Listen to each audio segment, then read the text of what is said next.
So, dito nga po mga kalingap, Arjen may bagong pakulo para mapansin. So, yan po yung pag-uusapan po natin mamaya mga kalingap. Pero bago po natin ipagpatuloy ang video ito, sa mga bago pa lang po sa ating munting channel, huwag po natin kalimutang suportahan ang ama ng kalingap, Kuya Val Santos Matubang at Kalingap Rob.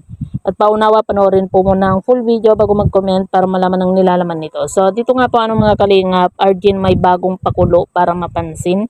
So, yan po mga kalingap, nung nakaraan nga po ay una nga pong ginawa po nitong si Arjen para magpapansin na naman po ay yung pag-comment or pagsumbong po niya dito nga po kay Makagago nga po pero itinatanggi po niya yun.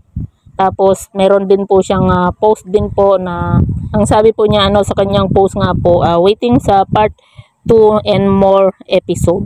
Tapos ngayon naman po mga kalingap, kumaga talagang hindi tumitigil itong si Arjen nga po. Talagang masyadong papansin. 'Di ba? Ang layo-layo talaga ng ugali nitong si Arjen kay Carla. Kumaga tawag doon, yung wala sa kalingkingan. 'Di ba? Grabe yung ugali po ni Arjen matapos po siyang tulungan ay ganyan po siya. Kumaga talagang anti-kalingap na po siya, Hindi matahimik yung kaluluwa. Kaluluwa yan, At yan nga po mga kalingap, halata po kasi talaga itong si Arjen na masyado siyang papansin nga po. Hindi natin alam kung ano ba yung rason niya, bakit niya ginagawa ito, bakit hindi na lang siya manahimik, 'di ba? Na kailangan pang mag-comment kung saan-saan na mga anti-kalingap. Kagaya na lang po niya mga kalingap, sabi nga po niya dito na naman po kumbaga talagang napaghahalata po siya na siya talaga kahit na minsan itinatanggi niya yung mga nababasa po natin na itinatanggi niya na hindi daw siya kesyo ganito ganyan, 'di ba? Pero kumbaga nahuhuli rin naman po siya kahit na anong tanggi niya, nahuhuli pa rin naman po siya sa mga ginagawa po niya. At yan nga po mga kalingap, yung meron na naman po siyang post nga po na sabi nga po niya, may hinanda na po ba kayong question para sa akin? Ha ha ha. So yan po mga kalingap, kumaga talagang gustong magpa-interview po itong si Arjen dito nga po sa mga anti-kalingap. Hindi natin alam kung kanino siya magpapa-interview na anti-kalingap nga po. Isa na po dito si Joel Salcedo, sino pa nga ba yung mga anti-kalingap? Si Makagago. Kumbaga pwedeng magpa-interview po siya dito kay Makagago din kasi doon nga siya unang nag-comment po pwede rin po dito kay Joel Salcedo at sa iba pa pong gustong mag-interview sa kanya. Siyempre 'di ba? Kumaga ang habol din ay views.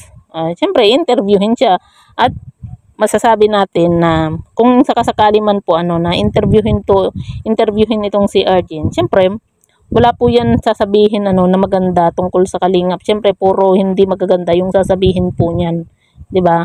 Kumbaga sa 100 na magandang ginawa dito kay Arjen, kumbaga yung hindi niya yun na nakikita, 'di ba? Kasi ang gusto lang po niyang ipakita ay yung mga mali po, 'di ba?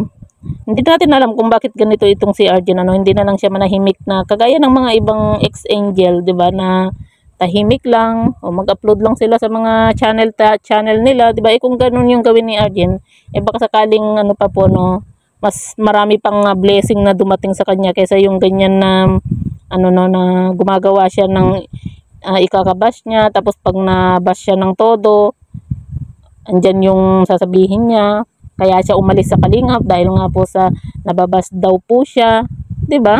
Siya naman po mismo yung gumagawa po ng ikakabash po niya. Kumbaga talagang sobrang layo po ng ugali ni Arjen dito kay Carla. Kung yung ugali ni Carla na sobrang bait, siya naman yung kabaligtaran ang bihira. Hindi na lang niya gayahin si Carla na talagang napakabait na bata. 'Di ba? Wala kang masabi din po dito kay Carla nga po na kahit na meron din po siyang basher, pero napakabait pa rin po niya na bata. Hindi kagaya po nitong si Arjen na ganyan na talagang anti-kalingap na po siya. Talagang gumagawa siya ng ingay para sa ikakasira po ng kalingap.